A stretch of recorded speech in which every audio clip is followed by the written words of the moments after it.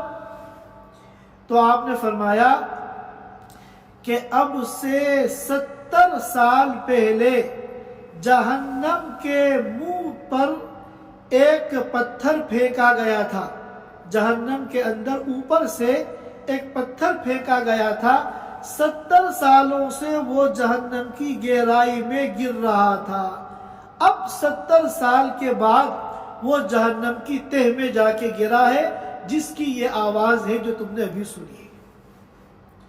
تو آپ جہنم کی گہرائی کا اندازہ لگائیے، نارن تلظا، ایسی بھیانک جہنم ہے کہ اتنی گہرائی ہے اس کے اندر کہ ایک پتھر کو جب اوپر سے پھینکا گیا تو تہ تک پہنچنے میں اس کو 70 سال کا عرصہ لگ گیا۔ اور ایک دوسری روایت ہے جس کو امام بخاری نے بھی نقل کیا ہے اور امام مسلم نے بھی نقل کیا ہے، حضرت ابو ہریرہ رضی اللہ تعالیٰ عنہ کی روایت ہے، اللہ کے رسول صلی اللہ علیہ وسلم نے فرمایا کہ دنیا کی جو یہ آگ ہے جس کی تپش کا یہ عالم ہے کہ ایک انگلی اگر جل جائے تو انسان بے چین ہو جاتا ہے، رات بھر نیند نہیں آتی۔ اللہ کے رسول صلی اللہ علیہ وسلم نے فرمایا کہ دنیا کی جو یہ آگ ہے یہ جہنم کی آگ کا 70واں حصہ ہے۔ بالفاظ دیگر جہنم کی آگ دنیا کی آگ سے 70 گنا زیادہ تپش والی ہے۔ اسی لیے بعض علماء کرام نے فرمایا کہ اگر کسی جہنمی کو جہنم کی آگ سے نکال کر اس دنیا کی آگ میں ڈال دیا جائے تو اس کو نیند آ جائے، اس کو اتنا سکون ملے کہ وہ سو جائے۔ حالانکہ دنیا کی آگ کیسی ہے ہم جانتے ہیں، لیکن اگر کوئی شخص تکلیف میں ہو اور اس کی تکلیف کو 70 گنا کم کر دیا جائے تو کتنی اس کو راحت محسوس ہوگی، کتنا آرام محسوس ہوگا۔ تو جہنمی کو جہنم کی آگ سے نکال کر دنیا کی آگ میں اگر ڈال دیا جائے تو اس کو نیند آ جائے اور وہ سو جائے۔ اللہ تعالی ہم سب کی جہنم سے حفاظت فرمائے۔ اس کے بعد فرمایا لا يصلاها الا الاشقى، نہیں داخل ہوگا جہنم کی اس آگ میں مگر وہ سب سے بڑا بدبخت، الذی کذب، جس نے اسلام کو جھٹلایا، وتولا، اور روح گردانی کی۔ جب اس سے کہا گیا اللہ اور اس کے رسول کی اطاعت کرو، وتولا، تو اس نے منہ پھیر لیا۔ تولا کے معنی آتے ہیں کسی چیز کو اگنور کرنے کے لیے، نظر انداز کرنے کے لیے منہ کو پھیر لینا۔ تو ظاہر ہے کہ اسلام کو جھٹلانے والا تو کافر ہے۔ ایمان والا چاہے کتنا بڑا گنہگار ہو وہ اسلام کا منکر تو نہیں ہوتا، منکر تو اسلام کا جو بھی ہوگا وہ کافر ہوگا۔ تو اب یہاں پر ایک سوال پیدا ہوتا ہے، لا يصلاها الا الاشقى، اس کا مطلب یہ ہے کہ جہنم میں صرف وہی داخل ہوگا، وہی بدبخت داخل ہوگا جو منکر اسلام ہے، یعنی کافر ہے۔ جو لوگ عربی زبان کے قواعد کو جانتے ہیں وہ خوب اچھی طرح اس بات کو سمجھتے ہیں کہ لا يصلاها الا الاشقى، کہ پہلے کلام کو منفی لائے لا يصلاها، پھر الا کے ذریعے اس کو مثبت بنایا، تو اس سے کیا ہوتا ہے، حصر کا فائدہ ہوتا ہے۔ اب مطلب یہ ہو گیا کہ کافر کے علاوہ کوئی اور جہنم میں داخل نہیں ہوگا۔ کیا ثابت ہوا؟ کہ کوئی ایمان والا جہنم میں داخل نہیں ہوگا، حالانکہ یہ ہمارے عقیدے کے خلاف ہے، کیونکہ عقیدہ ہمارا یہ ہے کہ ایمان والے جو گنہگار ہیں، اگر ان کے گناہ معاف نہیں ہوئے، چاہے وہ توبہ کے ذریعے معاف ہو جائیں یا شفاعت کے ذریعے معاف ہو جائیں یا اللہ تعالیٰ اپنی رحمت خاص سے معاف کر دے، پھر تو بات الگ ہے۔ لیکن اگر کسی بھی طریقے سے وہ گناہ نامہ اعمال میں باقی رہ گیا اور معافی کی کوئی شکل نہیں پائی گئی، تو اس گناہ کی سزا کو بھگتنے کے لیے اس کو جہنم میں ڈالا جائے گا، اور اپنی سزا کے بقدر وہ جہنم میں وقت گزارے گا۔ پھر چونکہ وہ دل سے مومن ہے تو اپنے ایمان کی برکت سے اس کو پھر جہنم سے نکال کے جنت میں داخل کر دیا جائے گا۔ اور یہاں یہ آیت کہہ رہی لا یصلاها الا الاشقى الذي كذب وتولى، جس سے یہ سمجھ میں آ رہا ہے کہ کافر کے علاوہ کوئی، چاہے وہ کتنا بڑا گنہگار ہو، وہ جہنم میں داخل نہیں ہوگا۔ حالانکہ جہنم میں تو ایمان والے بھی داخل ہوں گے، جو گنہگار ہیں اور وہ گناہ کسی ذریعے سے معاف نہیں ہوا، ان کی گردن پہ پڑا ہوا ہے، تو اس کی سزا کو بھگتنے کے لیے ان کو جہنم میں جانا پڑے گا۔ تو اس اشکال کے دو جواب ہیں، اس سوال کے دو جواب ہیں۔ ایک جواب تو بہت آسان ہے، اور وہ یہ ہے کہ یہاں دخول جہنم سے مراد دخول ابدی ہے، یعنی ہمیشہ ہمیشہ کے لیے جہنم میں جو داخل ہوگا وہ کافر ہوگا۔ اور ایمان والے اگر اپنے کسی گناہ کی وجہ سے جہنم میں داخل ہوں گے تو وہ ہمیشہ ہمیشہ کے لیے داخل نہیں ہوں گے، بلکہ عارضی طور پر، وقتی طور پر اپنی سزا کے بقدر جہنم میں جائیں گے، پھر ان کے دل میں جو ایمان ہے اس ایمان کی برکت سے اس کو نکال کر جہنم میں پہنچا دیا جائے گا۔ ایک جواب تو یہ ہے، اور دوسرا جواب یہ ہے، یہ ذرا تفصیلی ہے، اور اس جواب کو توجہ کے ساتھ سننے کی اور سمجھنے کی ضرورت ہے۔ دوسرا جواب بعض مفسرین کرام نے یہ دیا کہ یہاں جو یہ بات کہی گئی ہے کہ صرف کافر جہنم میں داخل ہوں گے، گویا کہ جو کافر نہیں ہیں، ایمان والے ہیں، وہ جہنم میں داخل نہیں ہوں گے۔ یہ بات جو کہی گئی ہے یہ اس دور کے موجودین کے اعتبار سے کہی گئی ہے۔ دور نبوی میں جس وقت یہ آیتیں نازل ہو رہی ہیں، اس وقت جو موجود ہیں ان کے بارے میں یہ بات کہی جا رہی ہے۔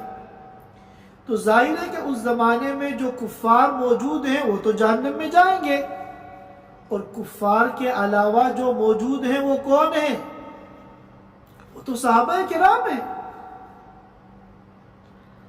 اور یاد رکھیے کوئی صحابی ایک لمحے کے لیے بھی جہنم میں داخل نہیں ہوگا۔ صحابہ کرام پر جہنم کی آگ حرام ہے۔ اللہ تعالیٰ نے یہ وعدہ فرمایا ہے کہ صحابہ کرام 100% جنت میں داخل ہوں گے۔ اب سوال پیدا ہوتا ہے، کیا کسی صحابی سے گناہ نہیں ہوگا؟ کسی صحابی سے گناہ نہیں ہوا؟ تو اگر گناہ ہوا ہے تو گناہ کی سزا کے لیے تو وقتی طور پر جہنم میں ان کو جانا چاہیے۔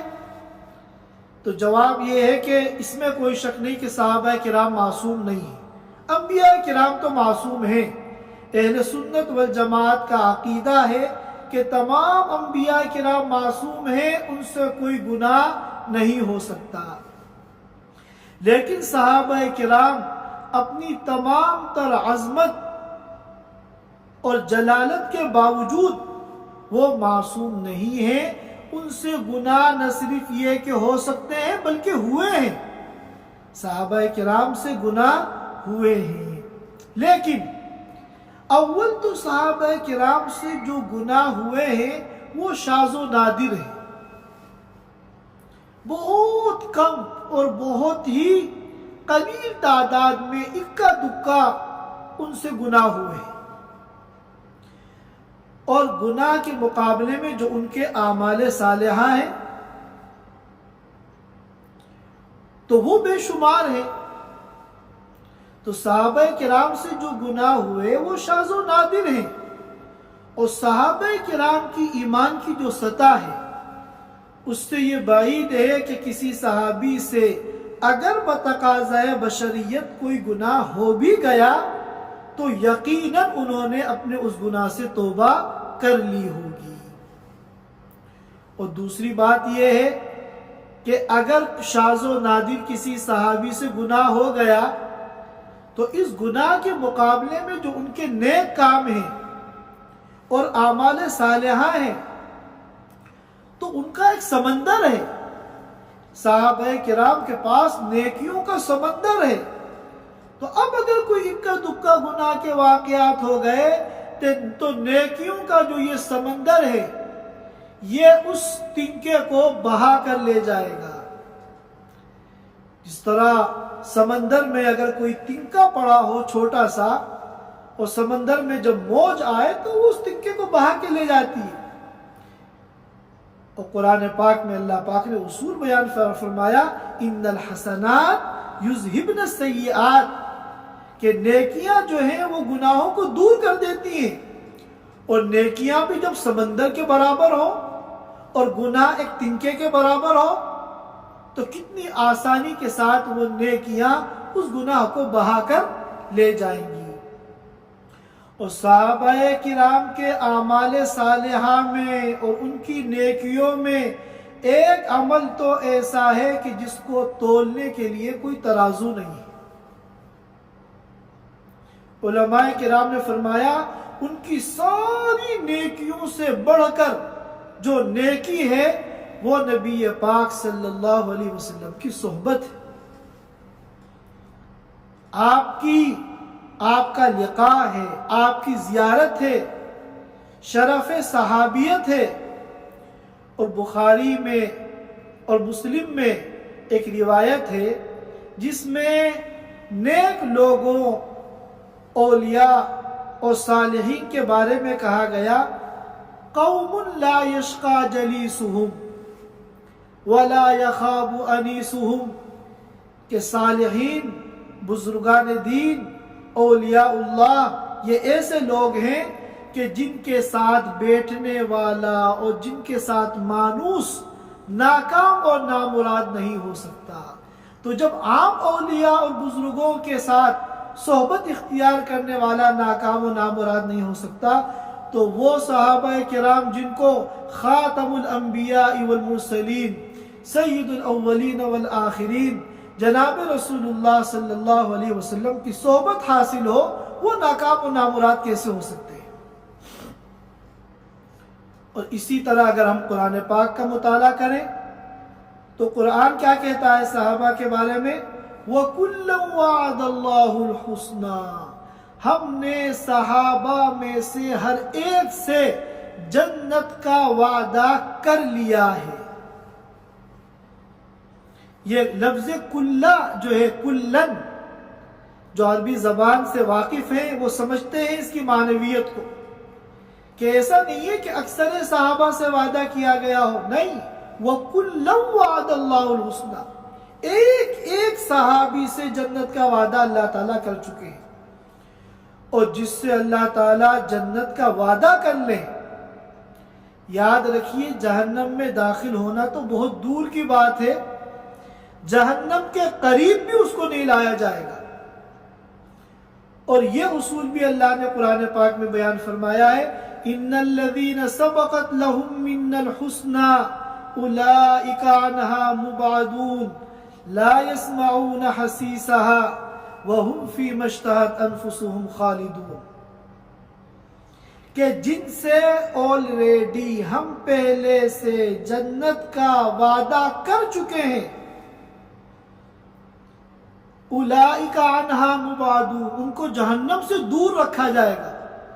داخل کرنا تو بہت دور کی بات ہے، قریب بھی نہیں لایا جائے گا جہنم کے۔ لا يسمعون حسیسها وهم فیما اشتہت انفسهم خالدون، یہ تو مزے کی زندگی گزاریں گے۔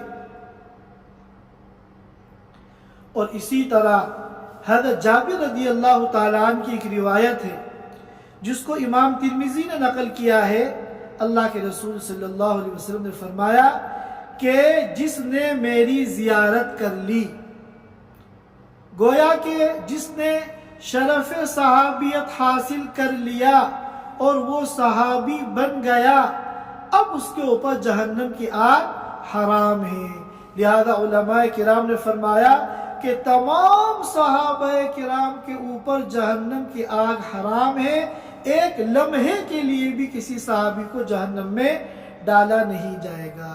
یہ مضمون میں تفصیل سے اس لیے بیان کر رہا ہوں کہ جو زمانہ قیامت کا قریب آ رہا ہے، جیسا کہ احادیث مبارکہ سے معلوم ہوتا ہے کہ نئے نئے فتنے اس امت کے اندر پیدا ہوں گے۔ چنانچہ آج بھی کچھ لوگ یہ بات کہنے لگے ہیں کہ صحابہ کرام تو دونوں طرح کے تھے، صحابہ کرام میں جو ہے منافقین بھی تھے، نعوذ باللہ من ذالک، کہ صحابہ کرام جن کے بارے میں کہا جا رہا ہے کہ جہنم کی آگ ان پر حرام ہے، اولئک عنہا مبعدون، جہنم سے ان کو دور رکھا جائے گا، ان کو منافق بھی کہا جا رہا ہے کہ ان میں بعض منافق بھی تھے۔ حالانکہ منافق کے بارے میں کیا کہہ رہا ہے قرآن؟ ان المنافقین فی الدرک الاسفل من النار، کہ منافق جو ہے وہ صرف جہنم ہی میں نہیں ہوں گے بلکہ جہنم کی تہ کے اندر جو سب سے نیچے والا طبقہ ہے وہاں منافقین کو رکھا جائے گا۔ لہذا یاد رکھیے کہ صحابیت کے ساتھ نفاق جمع نہیں ہو سکتا، یہ اجتماع ضدین ہے۔ جس طرح دن اور رات جمع نہیں ہو سکتے، اس طرح صحابیت کے ساتھ نفاق جمع نہیں ہو سکتا۔ جو صحابی ہے وہ کبھی منافق نہیں ہو سکتا، اور جو منافق ہے وہ کبھی صحابی نہیں ہو سکتا۔ اللہ تعالی ہم سب کو صحابہ کرام کے ساتھ محبت اور عقیدت کی دولت عطا فرمائے، اور جیسی محبت اس مقدس جماعت کے تعلق سے اللہ ہم سے چاہتے ہیں ایسی محبت ہمارے دلوں میں پیدا فرمائے۔ اب اس کے بعد جو چند آیتیں ہیں یہ خاص طور پر حضرت ابوبکر صدیق رضی اللہ تعالیٰ عنہ کے متعلق نازل ہوئی ہیں۔ انشاءاللہ اگلی مجلس میں ہم ان آیتوں کو سمجھیں گے۔ اللہ پاک ہم سب کو علم و عمل کی توفیق عطا فرمائے۔ وآخر دعوانا ان الحمدللہ رب العالمین۔ Thanks for watching. Don't forget to like, comment, share and subscribe to Al Wahid channel.